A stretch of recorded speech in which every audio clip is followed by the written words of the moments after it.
Hi everyone, it's Juan CL. Now this time we're gonna do a double review on two WWE video games that were made the same year, but this year is 2005. 10 years ago, these two games were made. WWE SmackDown vs. Raw 2006 for the PlayStation 2 and WWE Day of Reckoning 2 for the Nintendo GameCube.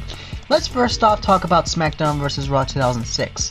SmackDown vs. Raw 2006 was a successor to the original SmackDown vs. Raw. This game, however, expanded the roster and brought in some a brand new season mode with some upgrades. Like for example, the superstar you choose can finally speak, with dialogue from the superstar you choose. And there's more legends, like 3 Hulk Hogans: Classic Hogan, Current Hogan, and NWO Hulk Hogan, or Hollywood Hulk Hogan, whatever. And this game is pretty good. The only thing that I don't like about SmackDown vs. Raw 2006 has to be the part of story mode where Eddie Guerrero gets tombstoned by The Undertaker and gets thrown into a grave, which is, by the way, really disrespectful, because this game was made right around the same time when Eddie died. I'm sorry, THQ, that got bankrupt, but you should have thought better. You should have let Eddie become a better person, even though he was already a bad guy all throughout 2005. But anyway, SmackDown vs. Raw 2006 is pretty good. The graphics are really, really good. The superstars in the game are very enjoyable, and not to mention, there's a lot more variety of stuff you could do, along with customizing entrances, which is still not as good as Day of Reckoning. And here, you can finally defend your championships in exhibition modes, which is pretty nice, and there's a few more matches. Nice. So yeah, pretty good. A lot more unlockables, and you can even customize your own locker room, which is pretty nice for your season mode. And there's even a couple more better, story modes in the season mode. Like for example, there's one mode where you focus on defeating legends, another one focusing on Torrie Wilson's contract, kind of like the previous game, except this time it has to deal with John Cena and Rob Van Dam, and the other one dealing with Evolution, with Triple H and Ric Flair. And so yeah, that's pretty much what I have to say about SmackDown vs. Raw 2006. It's pretty good, it's pretty awesome, and it was the last game to be exclusive to PlayStation. Yeah, this was the last WWE video game to be exclusive on PlayStation. The last, SmackDown game to ever be released on the PlayStation, and it was also released on the PSP. And the PSP version had a little bit extras, like little arcade-like games, like playing as Eugene out in the ring, playing in a helicopter, playing poker, and a little trivial question, which is pretty nice. I don't have the PSP version with me. I do own the PSP version, but I don't have it with me right now. But yeah, it was released on both PS2 and PSP, and it was the last, WWE video game to be exclusive for PlayStation consoles until the next game was released on Xbox 360. And now let's move on to Day of Reckoning 2.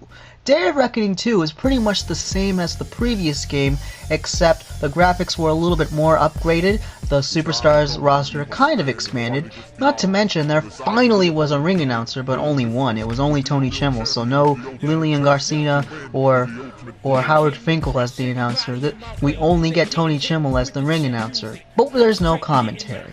There's no commentary in that game either, but on the bright side, at least the entrances were a lot better, and we get to hear that overrated John Cena theme song entrance for the first time on GameCube, which will be the only time, by the way, because WWE Day of Reckoning 2 was the final game released for the GameCube, that's WWE related, and I don't think Nintendo will ever make another WWE game that's exclusive to one of their consoles. So 2K, if you ever make a WWE video game exclusive for the Wii U or 3DS, I'd be happy to look for it when I get one.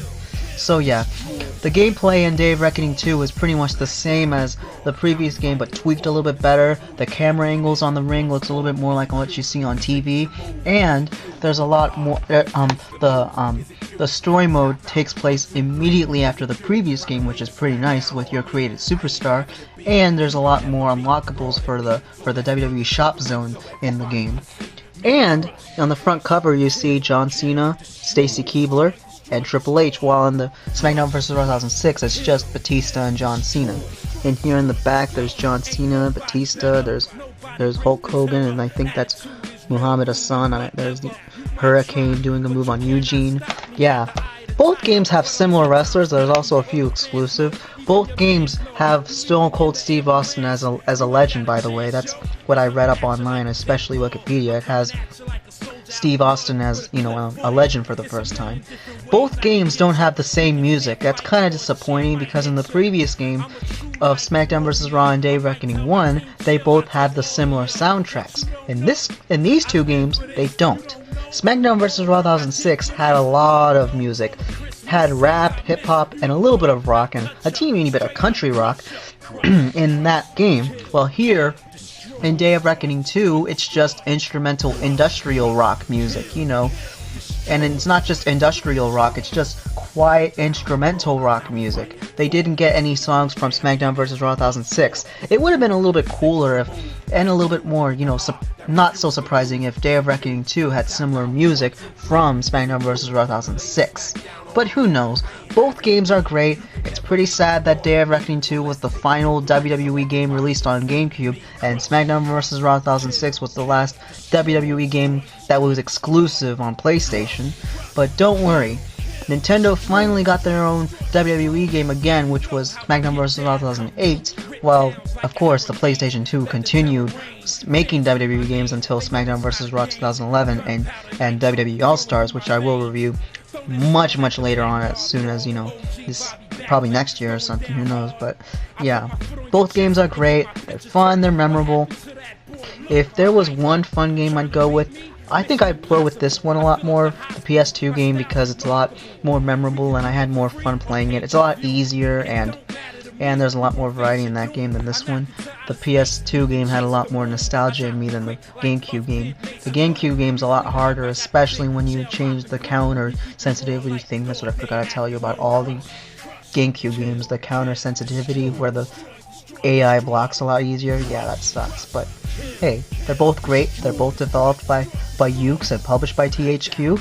They're both made the same year. They're fun. They're enjoyable for every wrestling fan. So before we finish the video, I'm going to plan on doing a 1,000 subscribers update video at some point next week. I was originally going to do it this week, but I still have a lot of plans to do tomorrow and Friday. I will do a quick review of a Christmas video on Christmas Day, but tomorrow I'm going to be very busy with family stuff and, giving gifts to the poor and giving gifts to my family, because that's what we need to do. Give one another something that, what we're supposed to be doing for Christmas. So once again, subscribe, hit the like and subscribe button, be sure to share it as well. So peace out and rock on. Stay tuned for some Christmas videos.